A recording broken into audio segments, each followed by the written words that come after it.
Kita panjatkan kehadirat Allah Subhanahu wa taala karena pada pagi hari ini kita masih diberikan kesehatan, masih diberikan kesempatan, sehingga kita masih bisa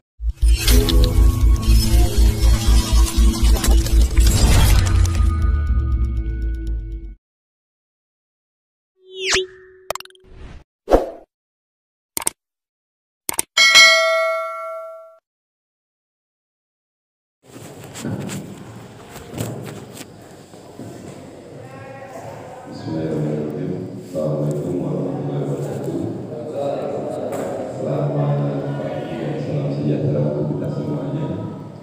Sebelumnya saya menyampaikan permohonan maaf karena Kepala Badan Keuangan Daerah Bapak Romi Wijaya seyogyanya ikut hadir. Kebetulan beliau juga ada rapat dengan Kepala Pemerintah Daerah dan juga Ketua BPS, maka beliau memandatkan kepada saya untuk menyampaikan sedikit mungkin sekedar sharing Pak ya, sekedar sharing.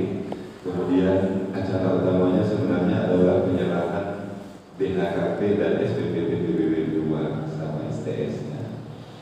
Jadi kembali lagi memang kalau kita ingat Bapak-bapak ini sebenarnya ujung tombak kan? Ujung tombak dari pendapatan asli daerah dari sektor pajak dan kebetulan pajak bumi dan bangunan pedesaan dan kota.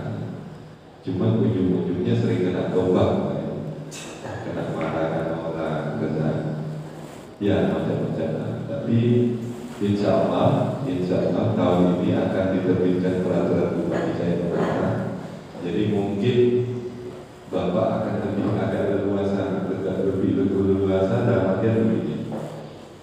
Sekarang orang ini kan merasa tidak ada pentingnya PBB 2. Untuk apa sih Pak PBB 2? Kami ditagi setiap tahun tidak ada orangnya.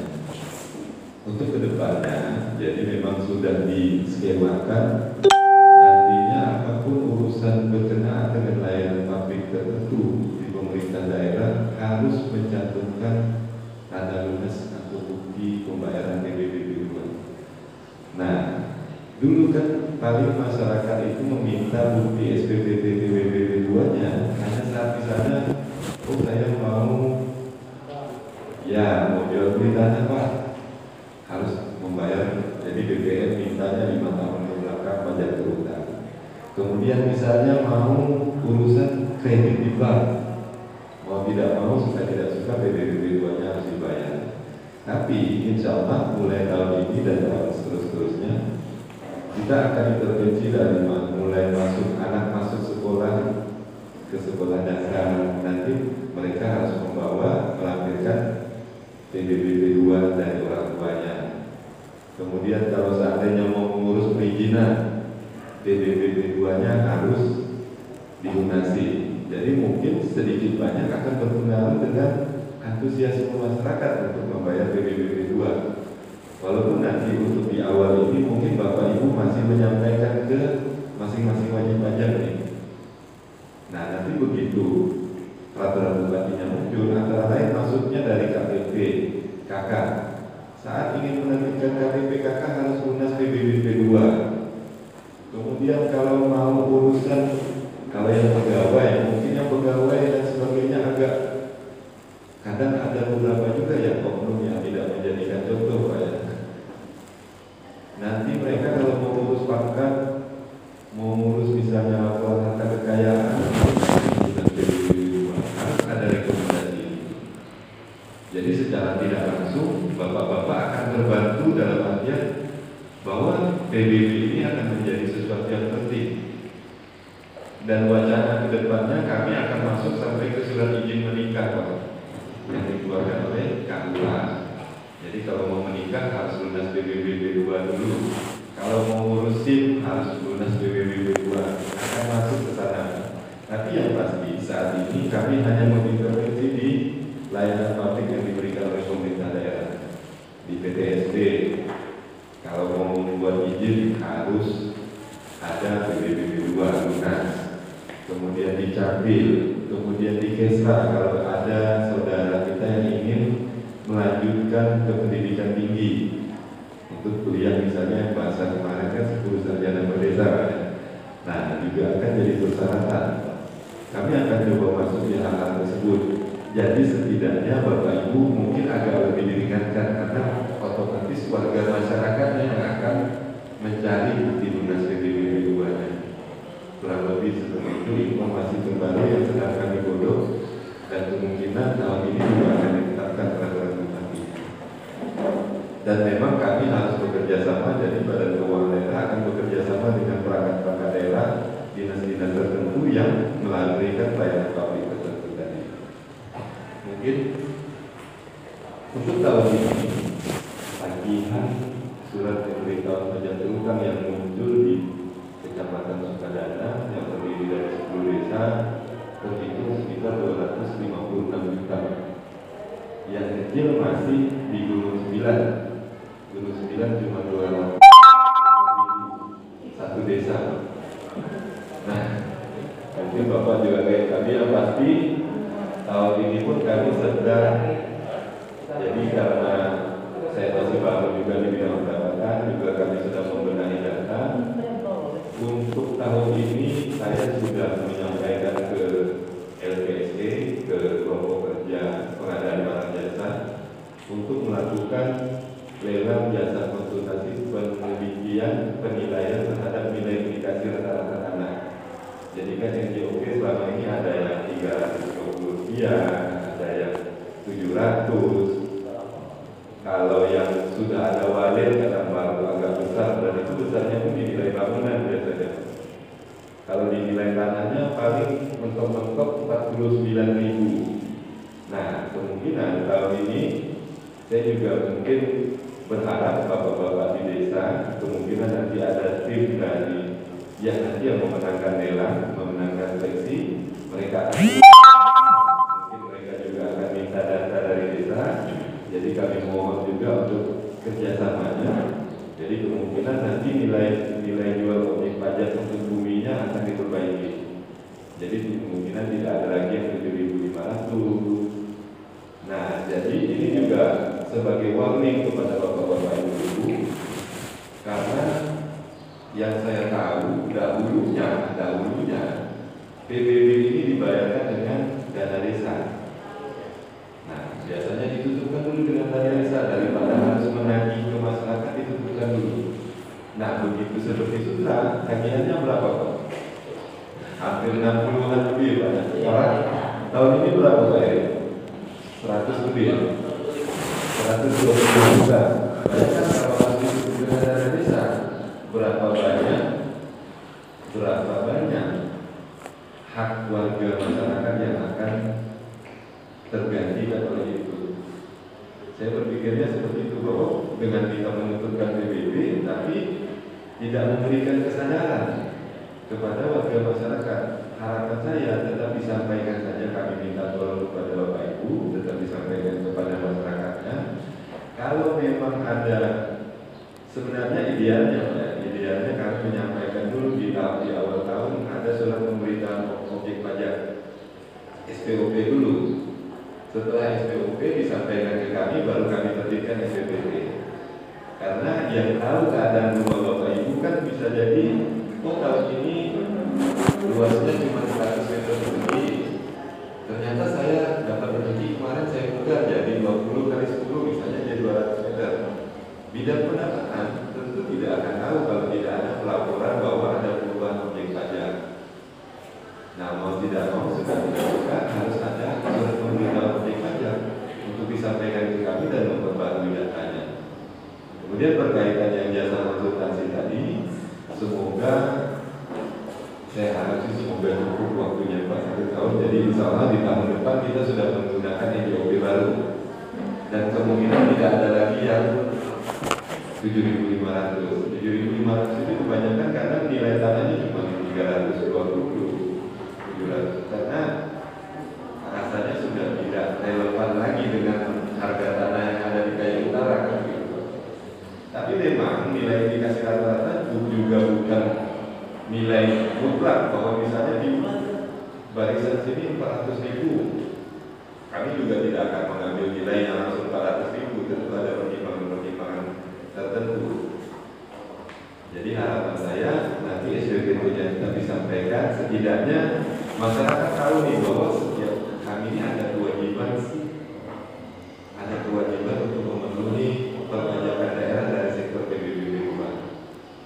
Untuk sekedar sharing Pak ya, mungkin bisa dibukakan slide-nya Pak. Jadi sekalian dibukakan slide-nya, saya juga coba mengenai sosialisasi pajak daerah. Jadi di Kayong Utara ini sebenarnya sudah ada 11 jenis pajak daerah Pak.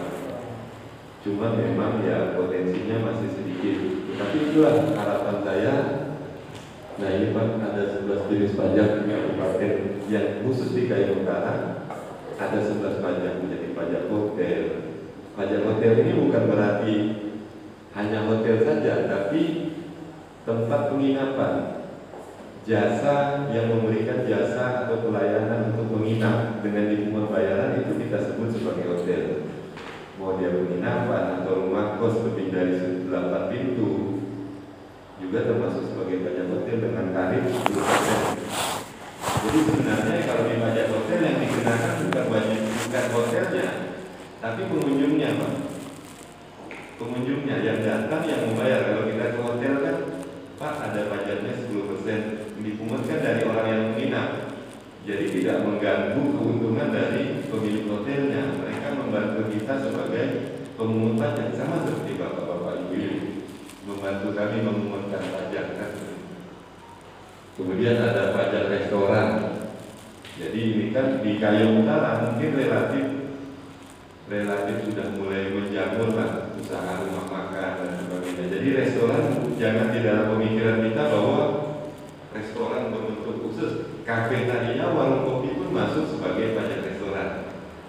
Kenapa saya perlu menyampaikan ini? Karena otomatis konteksnya nanti di desa ada dana bagi hasil pajak daerah yang dialokasikan 10%. Ada yang 10% dialokasikan ke desa. Nah dari situ kan ada yang dibagi rata, ada yang dibagi 20% untuk pajak. Jadi dana wajib pajak yang ada di tempat Bapak kemungkinan nilainya akan semakin lebih besar dibandingkan desa yang wajib pajaknya lebih sedikit. Nah, kemudian ada pajak hiburan, ada pajak penerangan jalan, ada pajak mineral dan hotel dan batuan. Di tempat bapak-bapak di wilayah desa ada tempat jualan mati, ada pajak, ada. Jadi ada beberapa hal yang perlu saya sampaikan. Bahwa izin dengan pajak itu perspektifnya berbeda. Mereka diatur oleh regulasi masing-masing. Sebenarnya, dan kami akan mulai memungut juga. Berizin tidak berizin, kami akan coba mulai memungut. Karena konteksnya, kalau mereka tidak punya izin, seharusnya mereka tidak berusaha. Seharusnya mereka tidak berusaha. Tapi kalau mereka sudah melakukan kegiatan, maka pajaknya harus muncul. Tapi tetap kita dorong kepada warga masyarakat yang belum memiliki izin, harus kita dorong kalau bisa izinnya diurus untuk kenyamanan, kemudian keamanan mereka berusaha kan seperti itu. Jadi konteksnya kalau perspektif pajak, izin tidak berizin saat kegiatan usahanya berjalan, pajaknya muncul. Tapi kalau dikembalikan lagi kok dipungut Pak padahal tidak punya izin. Kalau dia tidak punya izin seharusnya dia tidak berkegiatan usaha. Kembalinya seperti itu. Kemudian ada pajak parkir. Nah pajak parkir ini yang masih Rp0. Setiap tahun masih Rp0 karena pajak parkir ini dikenakan untuk pengusaha parkir Pak. Kebetulan di Kayong Utara belum ada pengusaha parkir nih Pak. Belum ada pengusaha parkiran, belum ada badan usaha parkir. Jadi makanya pajak parkir ini relatif belum ada. Kalau di Ketapang kan di mall itu sudah ada. Kalau di Pontianak misalnya sub parking, nah itu adalah pengusaha parkir. Jadi dia berbentuk badan usaha parkir. Pemerintah tinggal memungut dari mereka. Mereka memungutkan dari subjeknya, dari orang yang menggunakan. Kemudian ada pajak sarang burung maleo. Nah ini yang kami anggap juga sebagai sebuah potensi Pak. Dalam artian bapak-bapak, ibu-ibu mungkin tahu di Kaya Utara sudah sangat menjamur sarang burung walet ini.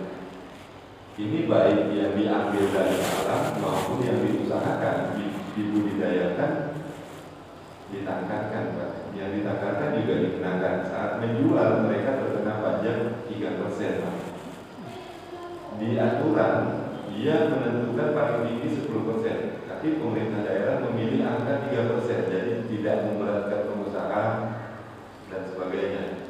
Dan nilainya pun, nilai pasarnya jauh di bawah nilai yang berlaku di masyarakat. Memang harganya fluktuatif, Pak, ya. Ada yang dulu waktu itu 11 juta. Nah, kalau di perhitungan pajak dihitung dari 5.500.000 saja, Pak. Dianggap 1 kilo 5.500.000 yang untuk kelas K. Jadi 5.500.000 berapa kilo yang dijual tidak ditambahkan dikalikan 3%. Itulah yang wajib dibayarkan. Dan rencananya kami juga akan bekerja sama dengan BKSDAE, Pak. Karena sebenarnya untuk mengangkut sarang walet ini harus ada surat angkut tanaman dan satwa liar. Kalau mengurus itu sebenarnya satu lembar saja di BKSDAE itu 35.000. Bebas mau bawa 10 ton pun boleh. Yang penting ada surat angkut. Surat angkut itu untuk mengetahui bahwa populasinya masih ada atau tidak. Nah, kalau mau aman membawanya kemana-mana, idealnya sarankan kepada warga masyarakat yang memiliki sarang walet mengurus surat itu di BKSDAE. Dan yang memiliki izin pengedar dan pengumpul sarang walet cuma satu, Pak. Orang Melayu saja satu. Satu kayung cuma satu, Pak, yang tercatat yang memiliki izin hanya satu di Bukit Manggilir. Kemarin kami coba koordinasi BKSDAE. Di mana sih di kayung? Ini kan sarangnya banyak nih, Pak. Rumahnya banyak. Saya bilang apa yang harus dipenuhi untuk bisa mengangkut di antar wilayah? Idealnya bergeser saja, Pak. Ya sudah harus ada surat angkut tanaman dan satwa liar. Dan itu cuma menyampaikan formulir, membayar PNBP pendapatan negara dan pajak, diterbitkan formulir 35.000. 35.000 kita mau bawa 10 ton, bawa 2 ton, sudah aman, Pak. Di jalan juga tidak akan ada cegatan. Dan kami harapannya nanti saat kami bekerja sama dengan mereka, kami juga tahu berapa jumlah sarang walet yang ada di Kaya Utara yang keluar. Harapannya seperti itu. Kemudian ada BPHTB. Ini pajak yang BPHTB itu biaya perolehan hak tanah dan bangunan. Saat Bapak beli tanah, saat Bapak menerima tanah dari waris, Bapak kena BPHTB sebagai subjek BPHTB, ya. Tapi kalau dihitung ternyata nihil, berarti Bapak tidak perlu membayar. Ini peralihan saat Bapak membeli tanah. Saat Bapak membeli tanah, misalnya saya beli tanah Pak Iwan kena PPH, saya kena BPHTB. Tetapi dilihat lagi nanti nilainya berapa. Kalau misalnya di atas 60 juta untuk jual beli, maka dikenakan. Karena pengurangnya cuma 60 juta. Kalau waris pengurangnya 300 juta. Itu aja. Itu lanjut. Nah, kalau ini yang ofisial yang ditentukan oleh pemerintah, nilainya ditentukan oleh pemerintah. Jadi PBB salah satu pajak yang ditetapkan oleh pemerintah. Oke, lanjut dong. Lanjut. Nah, PBB P2. Bapak-bapak sudah tahu 2014 kita sudah dialihkan dari sebenarnya sebelumnya dari pajak pusat menjadi pajak daerah semenjak tahun 2014. Dulu malah sebenarnya lebih untung, Pak Pemda, karena DBH pajak bumi dan bangunan bisa sampai berapa, Bang? 3M mungkin, ya, sampai 3M lebih. Tapi begitu dialihkan dari pajak daerah, tagihannya untuk sutra saja tahun ini sukadana sekitar 258 juta. Jadi kalau dikumpulkan target kami sekitar 900, Pak, ya. 900 juta itu dengan piutang. Jadi kan makanya kalau bisa piutang yang sebelumnya diselesaikan supaya tidak, karena ada denda administratif 2% setiap bulannya. Tapi ya memang itu kendalanya memang masyarakat kadang bapak-bapak di desa mungkin orangnya sudah pindah kepemilikannya tidak diketahui, itu yang kadang menjadi permasalahan. Tapi secara administratif kalau kita bapak-bapak ibu di desa tetap menyimpan sebagai tanda bukti, suatu hari siapa tahu mereka memerlukan itu, kita masih punya hasilnya. Berarti kan mereka akan melunasi itu. Lanjut dong. Nah, jadi bukan, makanya di PBB-nya ada tulisan bukan tanda bukti kepemilikan hak. Tanda bukti kepemilikan hak atas tanah adalah sertifikat. Jadi SPPT, siapa yang mempunyai, jadi siapapun yang mempunyai, memanfaatkan atau menguasai itu wajib membayar PBB.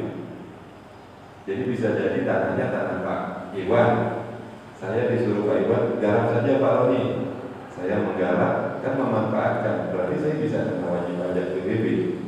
Jadi PBB ini tidak bisa lepas ke siapapun, siapapun yang menguasai, memiliki atau memanfaatkan tanah tersebut maka dia menjadi wajib pajak PBB.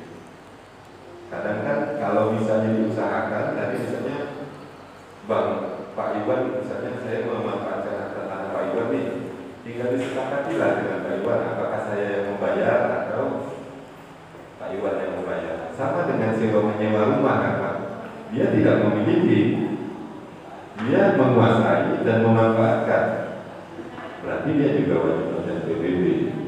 Jadi tidak ada yang lepas. Kalau PBB kedua ini sebenarnya tidak ada yang lepas. Kalau bapak-bapak ibu-ibu mungkin yang lain, kebun kok kami pungut. Kalau kebun PBB 3 pertambangan perkebunan itu kita masih bagi hasil Pak, tidak diserahkan. Maka fokusnya pemerintah daerah ya dari PBB perdesaan dan perkotaan. Nanti dong. Nah ini wajib pajaknya sama dengan subjeknya tadi, memiliki, menguasai atau memanfaatkan. Pokoknya siapapun pasti kena. Lanjut dong. Jadi yang dihitung objek pajaknya apa? Bumi dan atau bangunan.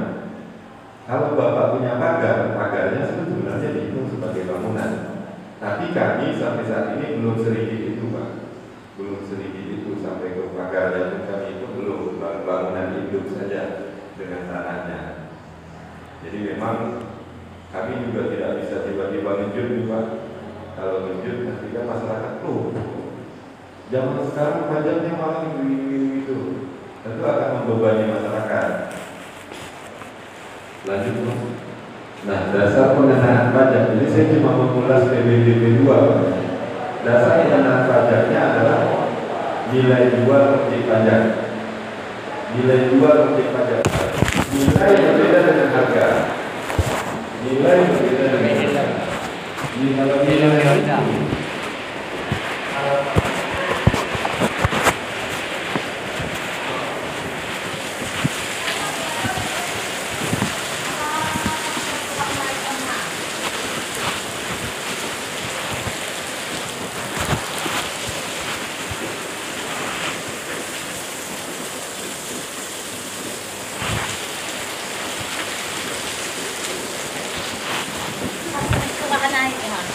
Dan 1 jam dia mandi doa ni.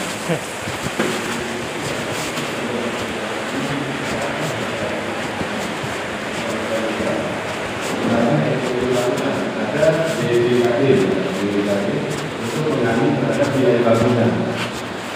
Jadi berapa yang dikenakan dari total NDOP bumi ditambah NDOP bangunan?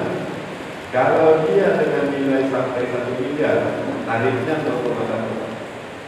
Jadi Bapak tinggal menghitungnya 0,1 dikali NDOP bumi dan bangunan.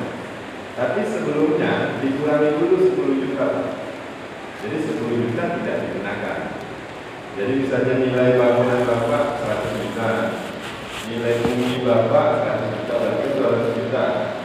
Di bawah 1 miliar tarifnya 0,1. Berarti 200 juta dikurangkan 10 juta, baru dikalikan 0,1. Itu nilai pajak bumi dan bangunan perdesaan perkotaan yang harus dibayar. Nah, yang kami perbaiki adalah nilai jual objek pajak di buminya. Kalau bangunan awalnya kan kita sudah sesuai standar nih. Bumi yang agak sangat tidak relevan Pak ya. Jalan di wilayah yang paling tinggi di daerah Merano 45 ribuan. Dan ini di pasar Merano 45 ribuan per meter.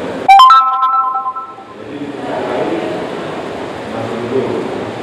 Padahal kan sekarang kalau kita tahu dari pasar ini sudah lumayan tinggi. Nah, cara berikutnya sebenarnya ditertarik 0,1. Kalau sampai 1 miliar 0,1, lebih dari 1 miliar. Kalau objek pajak dari wajib pajaknya lebih dari 1 miliar, tarifnya 0,2. Nah, oke, mungkin itu saja Pak.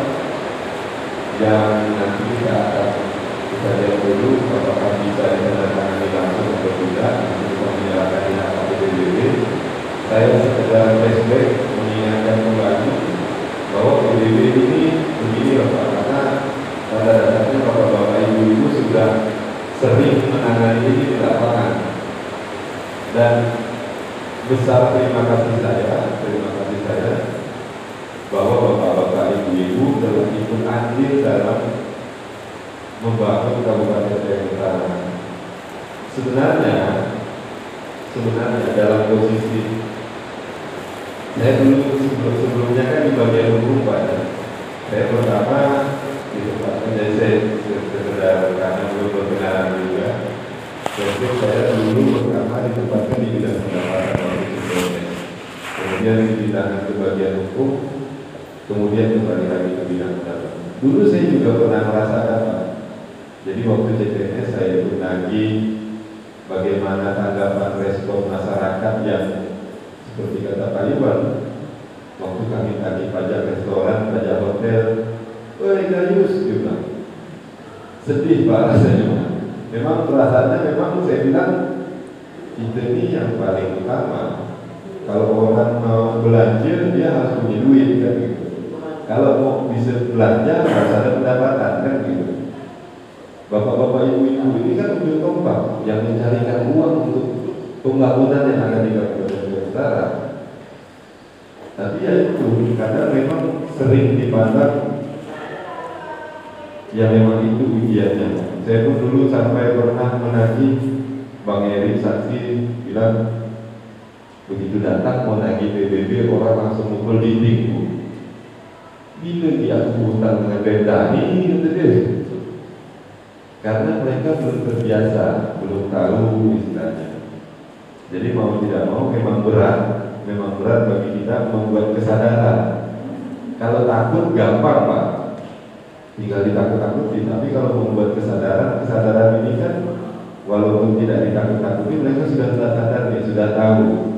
Dan harapan saya, mimpi saya ke depannya orang warga di Kayong ini akan berbondong-bondong ke desa, bukan desa yang membagikan. Tapi cukup diumumkan di papan pengumuman desa, SPPT PBB sudah bisa diambil di kantor desa. Orang datang sendiri, bukan kita yang harus turun ke lapangan. Harapan saya, mimpi saya mungkin seperti itu. Makanya kami coba buat step-step pelan-pelan, setidaknya masyarakat mulai sadar nih. Yang dulunya santai-santai saja, setidaknya ada terganggu nih, oh ini kan belum bayar PBB. Karena PBB ini sebenarnya hanya bagian kecil dari pajak daerah. Kalau bicara pendapatan daerah akan lebih luas lagi. Jadi pendapatan daerah itu ada PAD, pendapatan asli daerah, pendapatan transfer, lain-lain pendapatan daerah yang sah. PAD, pendapatan asli daerah terbagi lagi. Ada pajak, ada retribusi, ada hasil pengelolaan kekayaan yang dipisahkan, ada lain-lain PAD yang sah. Di dalam pajak terpecah lagi. Nah, bagi saya Bapak Ibu perlu memahami itu juga. Karena di dalam struktur APBD maupun APBD tentu ada seperti itu Pak ya. Ada pendapatan, ada belanja, ada pembiayaan. Makanya konteksnya Pak saya bilang PBB 2 ini sebagian kecil dari pendapatan yang lain. Dan akan kami coba perhitungan nanti. Jadi kami juga akan, karena pada dasarnya desa memiliki dana bagi hasil pajak daerah dan retribusi daerah 10% yang harus dibagi ke desa. Dan kami akan coba mendetailkan perhitungan jumlah wajib pajaknya supaya misalnya Bapak di Benawai Agung atau Bapak yang di Sedahan, wajib pajak saya lebih banyak kok, bagi hasilnya juga sama kan begitu. Kami akan membenahi data itu juga. Jadi sebelumnya kami mohon partisipasi Bapak Ibu, kami mohon bantuannya untuk bisa menyampaikan ini kepada masyarakat. Dan semoga kedepannya daerah kita semakin kompak, pendapatan daerahnya makin berdongkrak, sehingga pembangunannya bisa semarak Pak ya. Nah jadi harapannya seperti itu. Mungkin itu saja dari saya, karena pada dasarnya bapak-bapak, ibu-ibu sebenarnya kalau orang bilang tuh ngajaran buaya buanam Pak ya, udah hatam dari masalah itu lagi. Ibu pun udah sering gak dari orang, bapak pun juga Pak Kadus sering gak orang mobil dan pasti ditagih pajak, macam-macam polemiknya. Dan memang terima kasih banyak atas kesempatan dan kemauannya untuk membantu pembangunan Kabupaten Utara. Mungkin itu saja Pak dari saya. Assalamualaikum warahmatullahi wabarakatuh.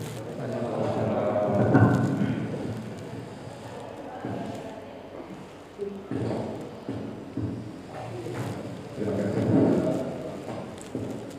Selanjutnya ada agenda lain atau Ada sharing atau mungkin ada yang perlu didiskusikan, mungkin ada ahlinya, silakan Bapak Ibu bercerita ke ceritanya, minta terimanya gimana.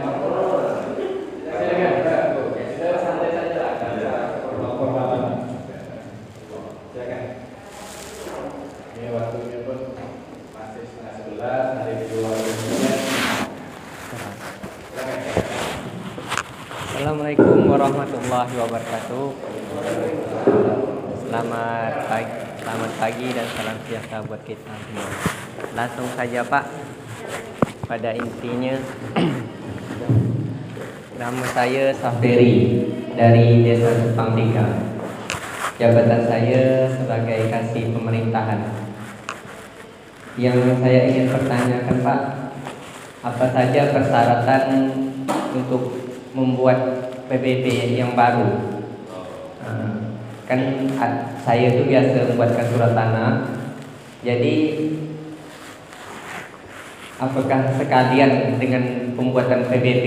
Maksud saya itu seperti itu. Misal pas pembuatan surat tanah sekalian membuat PBB-nya. Jadi persyaratannya itu apa saja untuk memunculkan PBB yang baru? Kemudian di desa itu banyak juga siswa-siswi yang mendaftar kuliah. Mereka minta surat keterangan dari kepala desa tentang PBB. Jadi apakah berlaku surat itu tanpa ada PBB-nya yang asli? Hanya menunjukkan surat keterangan saja dari kepala desa untuk persyaratan mendaftar kuliah. Mungkin hanya itu yang dapat saya sampaikan Pak. Mohon maaf atas segala kurangan. Wassalamualaikum warahmatullahi wabarakatuh. Waalaikumsalam warahmatullahi wabarakatuh. Iya. Jadi surat keterangan. Jadi desa menerbitkan surat keterangan bahwa tidak termasuk objek pajak atau surat keterangan telah membayar Pak. Keterangan tidak memiliki pajak bumi dan bangunan Pak. Tidak memiliki. Iya, tidak Jadi memiliki. idealnya Pak, idealnya memang ini sebenarnya biasanya yang Untan Pak. Untan sudah mulai mempersyaratkan bahwa harus lunas PBB. Iya. Kalau saran saya Pak, kebetulan Untan jadi diambil saja nomor objek pajaknya. Kalau memang belum memiliki PBB, lebih baik tidak salah. Didaftarkan ya? Ya, didaftarkan ke Badan Keuangan Daerah bidang pendapatan Pak Heri langsung. Iya. Kemudian idealnya sebenarnya ini juga salah satu bentuk intervensi dari pemerintah, Pak. Jadi idealnya kalau memang kalau yang daftar kuliahnya kan kebanyakan belum punya rumah nih. Iya. Yang dipakai adalah kakak apa tuh PBB orang tuanya. Iya. Dan itu bisa nampak dari kartu keluarga.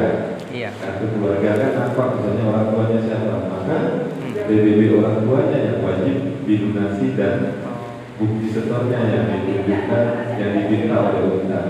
Iya. Kemarin juga sudah ada yang ke kantor kami langsung. Jadi mereka bilang diminta persyaratannya semua PBB Pak. Sudah ada guna handling. Kami juga merasa sangat terbantu Pak. Saran saya kalau Bapak menemukan hal seperti itu, Bapak lihat dulu. Karena kecuali memang dia tidak memiliki rumah ya Pak. Iya. Tapi kan punya rumah. Punya. Makanya bilang tadi kan menguasai, memiliki atau memanfaatkan. Iya. Punya semua. Nah, kalau bisa berarti PBB milik keluarganya, milik orang tuanya yang dipakai. Dan waktu itulah Bapak bisa membantu menagihkan. Iya. Karena dengan keadaan seperti begini, Bapak mau tidak mau suka tidak suka ya akan membayar PBB kedua. Nah, saran saya sih Pak, kalau memang Bapak lihat di KGH Bapak, kalau memang namanya tidak ada, nama orang tuanya tidak ada, Iya. kalau memang secara existing dia punya tanah dan punya bangunan, buatkan saja, daftarkan ke Badan Keuangan Daerah. Ya, persyaratannya. Syaratannya. Nah, sudah disajikan.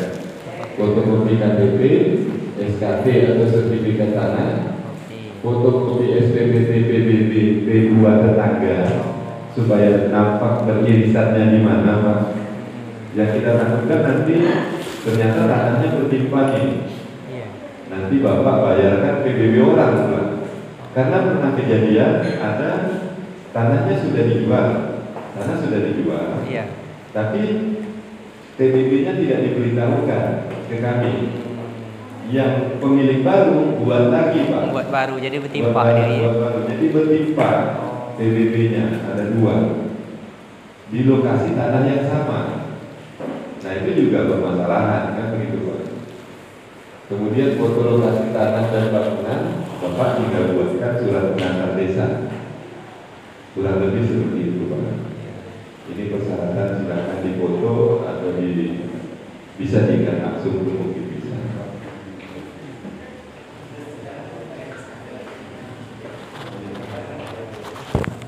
Surat pernyataan penguasaan tanah boleh, dengan itu boleh. Karena pada dasarnya yang kami targetkan ini makanya lebih memiliki, menguasai atau memanfaatkan. Dan yang pasti SPPT PBB ini pun sudah kami garis, sudah kami bagi-bagi bahwa bukan bukti kepemilikan hak. Jadi ini seandainya di bawah, oh saya tidak bayar pajak 5 tahun, saya bayar pajak bukan. Diberikan kami hormati sejak menghormati para narasumber dari DKI Bidang Perpajakan. Pertama, nama saya Arianto, saya Sekretaris Desa Kerasa. Untuk persyaratan pengambilan PBB P2 ini yang mau saya tanyakan itu kebetulan di tahun ini kami juga ada mengadakan ini pembelian tanah desa di tahun 2020 kami belum ada proses untuk persyaratan untuk pengambilan PBB P2 nya. Cuman di tahun 2020 PJ kami itu sewaktu itu masih Pak Kali Tosan.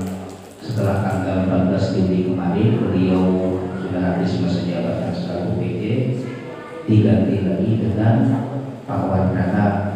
Jadi proses untuk persyaratan fotokopi KTP nanti itu apakah fotokopi sesuai SKT, karena di dalam SPKT-nya itu atas nama Kali Tosan selaku penjabat kepala desa. jadi ini yang saya pertanyakan Pak. Mungkin hanya itu saya beri. Assalamualaikum warahmatullahi wabarakatuh.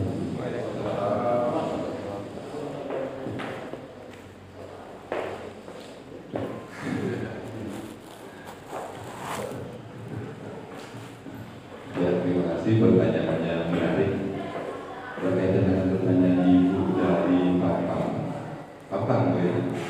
Jadi memang mulai dengan beralihnya saya mulai masuk ke sidang pendapatan, kami mulai mengadakan setelah ke Bank Persegi.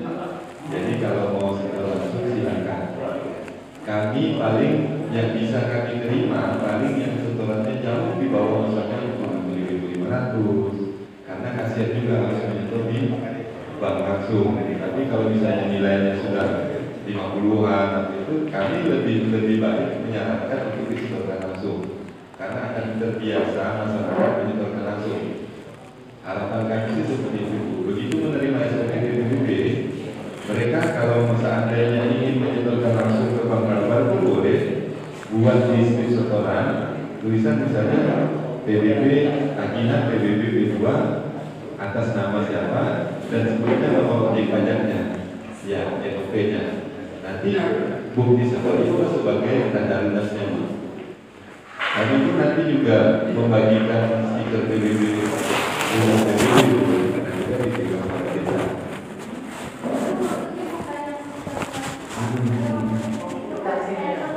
Oh, ada stempel lunas ya. Iya. Jadi sebenarnya posisinya begini Pak. Kalau di dalam pemungutan pajak daerah berdasarkan peraturan Menteri Dalam Negeri tentang pengelolaan keuangan daerah itu ada 3 tempat. Jadi ada 3 yang diakui penyetoran melalui bendahara penerimaan kami, kemudian melalui transfer. Berarti misalnya Bapak punya FBP bisa langsung transfer atau setelah langsung ke bank persepsi. Tiga-tiganya diakui. Jadi kalau mereka mau membayar menitip dengan ibu, mau tidak mau sudah tidak suka ya harus disetorkan ke bendahara penerimaan kami atau setelah langsung ke bank Kalbar. Sebenarnya kalau mereka mau menyetorkan langsung, boleh dengan slip setoran, misalnya dia punya SPPT nih, dia buatkan slip setoran, dia nyetor sendiri. Slip setorannya bisa sebagai bukti lunas pembayarannya. Sebenarnya seperti itu, Bu. Makanya tidak mesti harus melalui bendahara penerimaan kami. Jadi kami memang karena sudah eranya yang sekarang ini cashless, jadi meminimalisir jumlah uang tunai yang beredar di kami juga menciptakan, jadi istilahnya membuka, mentransparansikan diri kami, meningkatkan kepercayaan wajib pajak terhadap kami. Jadi lebih baik mereka menyetor langsung ke bank persepsi. Kalau syarat saya berkaitan dengan SPPT dan STS, biasanya kan ada SPPT, ada STS yang bukti lunasnya ya. Nanti kalau mereka menyetor langsung pun bisa. Atau mungkin Bang Eri ingin menambahkan?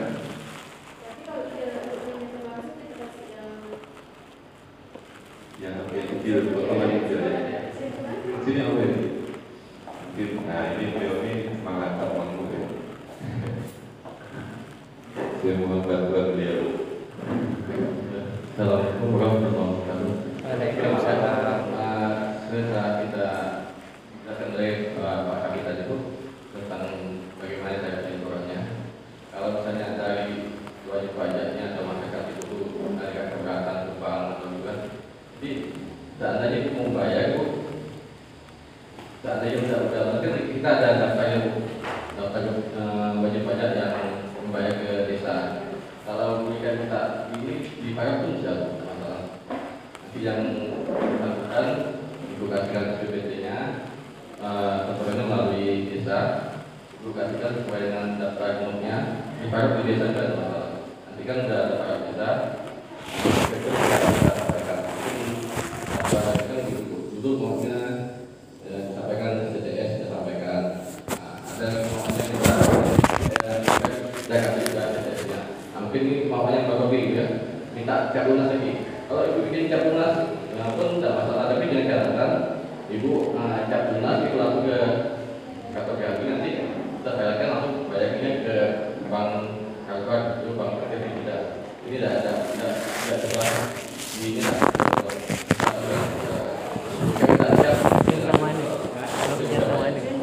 Iya. Itu kan lo bajana. Oh.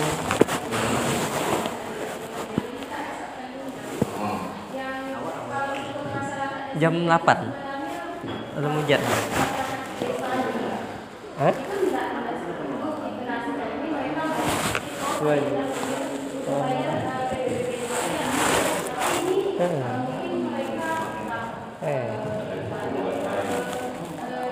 Saipul pun tak ada. Saipul. Oh, Saipul dek mana dia tu?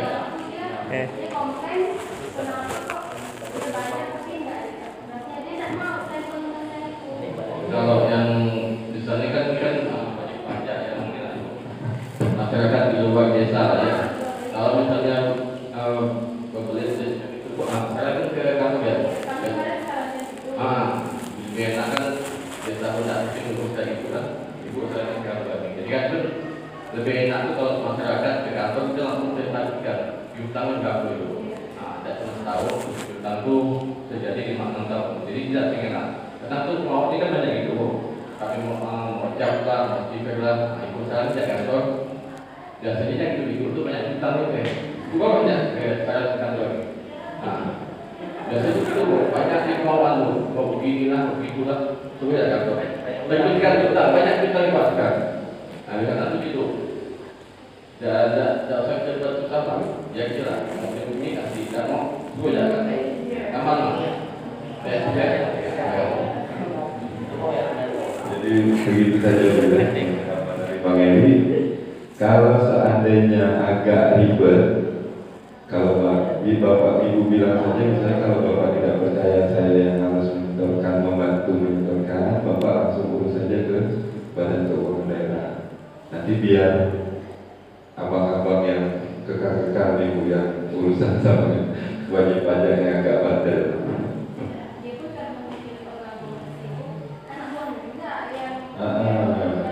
Sampai menyampai dari ya, jadi itu Bang Edi, kalau memang beliau yang wajib pajaknya agak ribet, agak banyak permintaannya, diarahkan saja Bapak Ibu, sampaikan saja SPPT-nya, ini jumlah tagihannya, kalau Bapak mau bayar langsung saja ke BKD atau stop langsung ke Bank Persepsi kita, Bank Kembali ke kita umum daerah kita. Tapi sarankan saja ke kami saja dulu.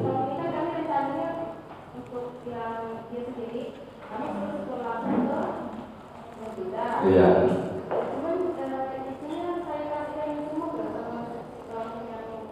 Tidak usah. SPPT saja Bu. Ya, lebaran besar saja.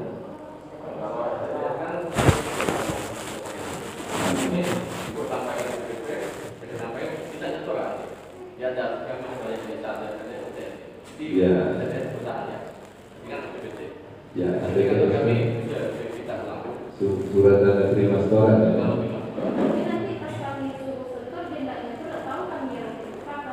Ya. Kan kita juga bisa cek wajib pajak. Biasanya kan bisa ada. Ada suatu waktu dan itu. Ya. Dan kami itu memang belum ada ketemu dengan HS68 ya. Karena sebenarnya kan kalau di daerah di kabupaten ini ada namanya pajak air tanah Pak, pajak air tanah. Makanya kami juga pengen ngelihat sumber air yang dimiliki HS68 itu air permukaan atau air bawah tanah. Kalau dia air bawah tanah berarti kita yang pungut. Tapi kalau air permukaan, air yang ada di permukaan tanah yang dimanfaatkan oleh HS berarti bukan kita. Nah ini juga sebagai sekedar sharing informasi Pak, supaya nanti kan ini banyak dari masyarakat ini sering HS itu dipungut Pak. Nah kami sedang mencari informasi apakah dia menggunakan air tanah, air bawah tanah atau air itu kalau memang dia menggunakan air bawah tanah dengan sistem bor atau apapun pemanfaatan air di bawah tanah, maka kami akan pungut pajaknya, pajak air tanah, dan akan berpengaruh mungkin ke DBHP desa Pampang nanti. Dan jangan lupa Bu bilangkan juga ke bumdesnya kan sudah usaha air juga Ibu ya, Bumdes Pampang Harapan. Nah itu juga kalau tidak salah juga dihitung sebagai pajak air tanah nanti. Tapi itu kami sedang masih menjajaki yang mana-mana saja menjadi wajib pajak. Dan yang pasti syarat kami AS68 dan Kirkana, kami akan lihat airnya dulu, sumbernya dulu. Karena kalau sumbernya air permukaan itu sudah jadi kewenangan provinsi yang memungut, bukan kami. Kalau di air bawah tanah kami yang sama dengan B3. Kan ada 3 perusahaan air besar di Kayong Utara yang mengambil air sumber daya alamnya dari sini. B3, Tirkana, sama AS68. Nah, kami mencoba mendata ulang dan mencoba memetakan dulu nih. Karena biasanya perusahaan ini kan agak liut loh. Memang kita tahu perusahaan agak liut, tapi semoga kesadaran terhadap pajaknya juga tinggi. Jadi kami juga akan lihat dulu ini kewenangan siapa nih. Kalau bukan kewenangan kami, berarti kami rekomendasikan ke provinsi. Rekomendasikan provinsi bahwa di tempat kami ada wajib pajak air permukaan. Semoga kita dapat dana bagi hasilnya. Terkait dengan mungkin jelas Bu ya, nanti silakan diarahkan saja ke bidang pengamatan. Kalau berkaitan dengan pertanyaan Bapak, siapa yang wajib, yang namanya akan digunakan di dalam SPPDBB-nya? Apakah nama Pak Gali Tosa? Ya. Oh ya, berarti sekarang Pak sudah jelas bahwa diberi nama pemerintah desa nanti Pak. Nanti SPPDBB-nya keluar atas nama pemerintah desa. Mau Pak Wardana yang mengajukan atau Pak Gali Tosa? Oke, boleh Pak. Yang penting maksudkan Ya. kalau di SPKT kan biasanya Pak sesuai dengan KTP. Ya. Nah, jadi kan berhubung beliau ini tidak menjabat selaku PJ lagi, jadi PJ kita ganti. Nah itu yang kami pertanyakan. Tapi kalau boleh dua-duanya nanti apakah Pak Gali Tosa atau Pak Wardana, berarti kan Ya. tidak masalah. Itu ya yang kami pertanyakan. Yang penting diberi catatan saja Pak. Misalnya di permohonannya misalnya tanah kan desa atau Ya, aset itu desa. pasti Pak. Ya, Di jadi dalam nanti tinggal kami tuliskan SPPDBB-nya berarti tanah, berarti atas nama pemerintah Iya. desa yang bahasa. di dalam keterangan apa pernyataan asal usul jual itu kan Iya. ada berapa? Tidak masalah sih Pak, karena kan walaupun dia transisi tetapi akui Pak Gali juga pernah menjabat, Pak Wardana pun saat ini sedang menjabat, dan kebetulan prosesnya waktu zaman Pak Gali Pak. Iya. Ya. Ya, makasih Pak. Ya, mungkin ada lagi Pak, Bapak, Ibu, atau kita cukupkan langsung ke penyerahan di KP.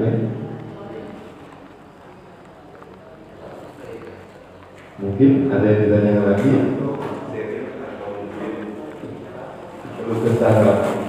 Ada selakukan sedahannya di Itu kasih penawar agung Pak. Double job. makanya lu namanya gue makanya Berarti dikasih langsung ke penyerahan di HKBPB Pak. Jadi lebih kurang saya mohon maaf. Terima kasih atas kesempatannya untuk hadir. Kemudian terima kasih atas bantuannya ikut membangun Kayong Utara.